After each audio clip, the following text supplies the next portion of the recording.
So the Tinkerbell card um, allows you to restore HP over a set time period, stock more to boost the effect.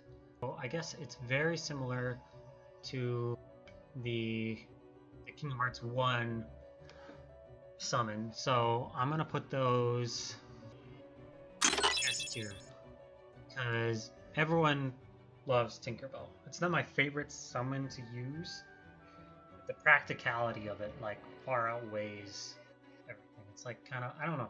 I'm not too much of a fan of Tinkerbell herself, so I'm kind of like, this is kind of boring. She is very, very useful. Peter Pan.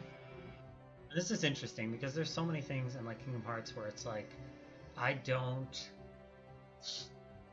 realize some things until like way later. They talk about like Kingdom Hearts 1, they're like, oh, we're still discovering things, right? Like Peter Pan and like the Kingdom Hearts 2 summons, I thought they like their only thing they could do, their reaction command was. And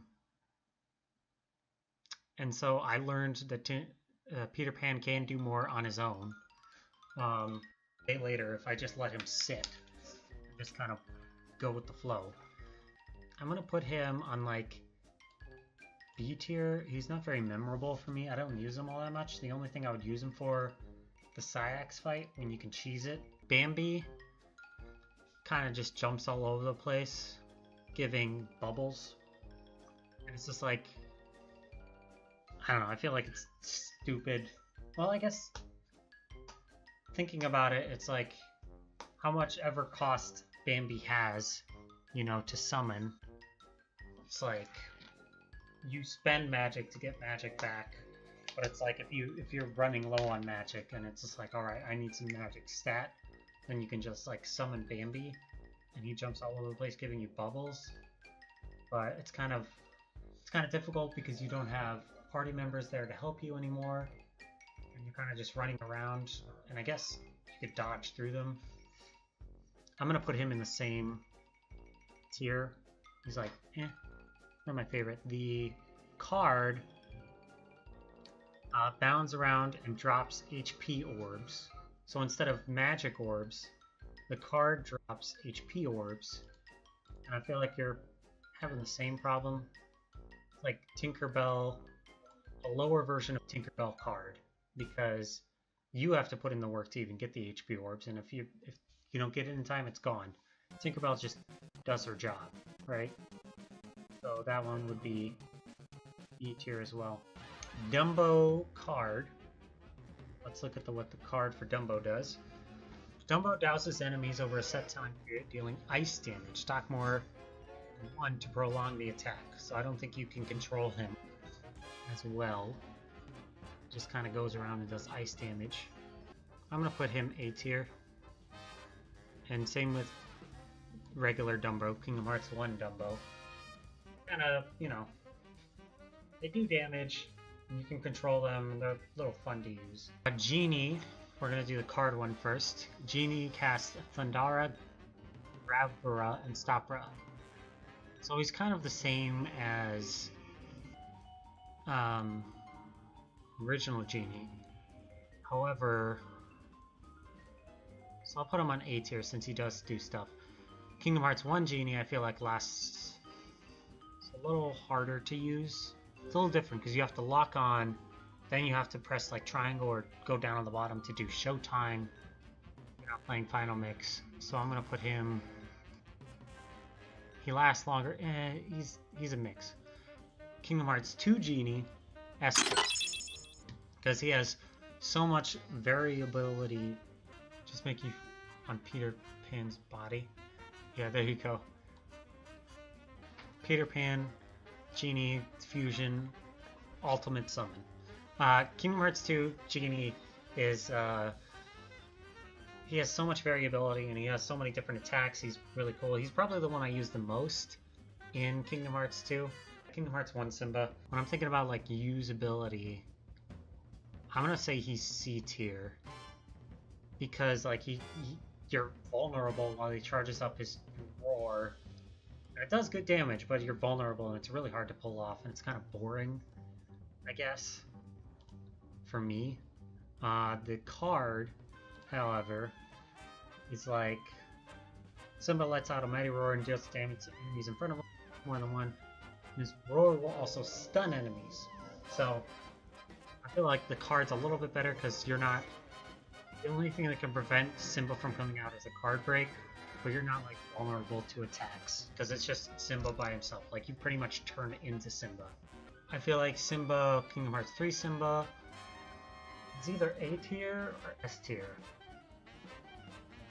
I'm gonna put him S tier because he's the one I use the most, and he's really easy to use. You just kind of jump and roar, jump and roar. One of the best Kingdom Hearts 3 summons. Wreck-It Ralph, D tier.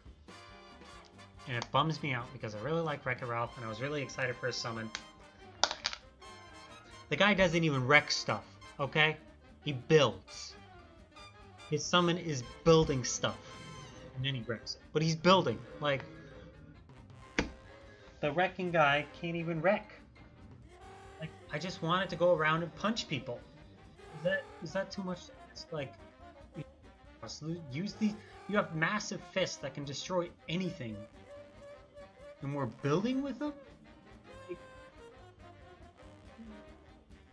I want him to throw hands. Can you imagine the damage he could do on some Heartless or like body like Barbossa? Like we saw Sora punch, no, not Barbossa, Davy Jones. Yeah, Sora is knocking out Davy Jones. Wreck-It Ralph, I wanna punch him in the face with Wreck-It Ralph. Mushu, Kingdom Hearts 1, S tier. In fact, he is my favorite summon that we've had because you just sit on your head. And you press the triangle button and he just launches fireballs at the guy. He's like a turret on your head. It's so much fun to use.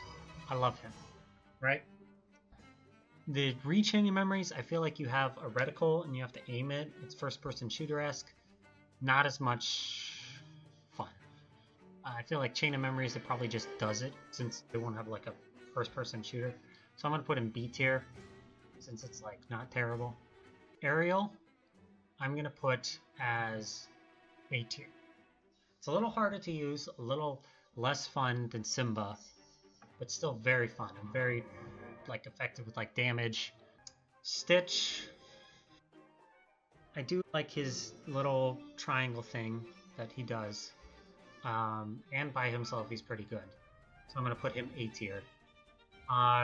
This one, I'm going to put B tier because like, you have to line it up, and you don't get much damage done, and, like, it depends on, like, bosses, you know, like, Simba and Ariel can do some damage to, like, super bosses. Stitch, not so much, right? Same with Wreck-It Ralph. He can't trap big bosses or super bosses. He's only effective against, like, little baby Heartless. He also traps, like, little baby Heartless, and, like, you're lucky if the bosses end up in... Like, this one is just like, you're lucky if you can aim it right. But this one, it's just like, a little bit better because it's like, you can line up the shots. Meowell, D tier. A worse version of Simba. This is the same exact summon. It's boring. Except he has, like, the you know, deflate thing instead of a roar, but you can't control the deflate thing. It's like you're lucky if you... It does good damage. It's just like you can't control where you're going. I want to keep on like hit the boss, you know. So it's not... It's a no for me, dog. But Chicken Little, I would put him A tier. Before, I would have put him D tier, right? But that's like one of the things. It's like learning the game better, right? Because his was like a first-person shooter and it was really hard to aim and hard to hit Heartless that they didn't do much, right? But like, Chicken Little is A tier because he shines when you don't do FPS mode. Like, he will lure Heartless and hold him in one spot with like his whistle and then do some firecrackers to like stun them for a moment. So like when I realized that, he has come in clutch so many times for like a Critical Run. Chicken Little is a lot better than I expected. So Chicken Little is an A tier.